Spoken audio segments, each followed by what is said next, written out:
ঈদ উপলক্ষে আমাদের পাড়াতে ঈদের পরের দিন কিছু খেলার আয়োজন করা হয়েছিল। আর সবার প্রথম খেলা ছিল হাঁস ধরার খেলা। হাঁস ধরার খেলাটা আমি ভালো রকম ভিডিও করতে পারিনি, তাই তোমাদেরকে এরপর দেখাবো কলা গাছের চাপার খেলা। যারা যারা এই খেলাটা জানো তারা তো বুঝতেই পারছো কিভাবে খেলাটা করা হবে, আর যারা জানো না তাদেরকে আমি বলে দিচ্ছি।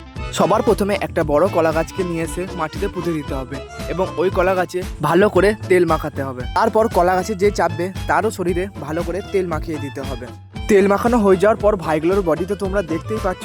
সবার প্রথম আমার ভাই কলা গাছে উঠতে যায়, কিন্তু ও ভালোভাবে কলা গাছে উঠতে না পারায় আব্বা ওকে সাহায্য করছিল কলা গাছে উঠে দেওয়ার জন্য।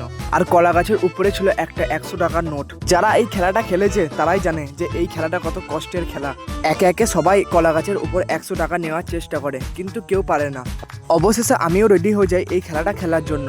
100 টাকা বলে কথা ছাড়া যায়, কিন্তু দুঃখের বিষয় আমি 100 টাকা নিতে পারলাম না।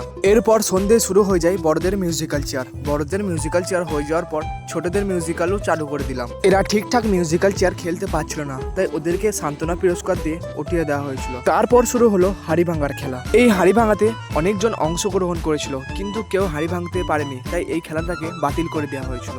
হাড়ি ভাঙা খেলা শেষ করে শুরু হচ্ছিল আমাদের মোমবাতি খেলা।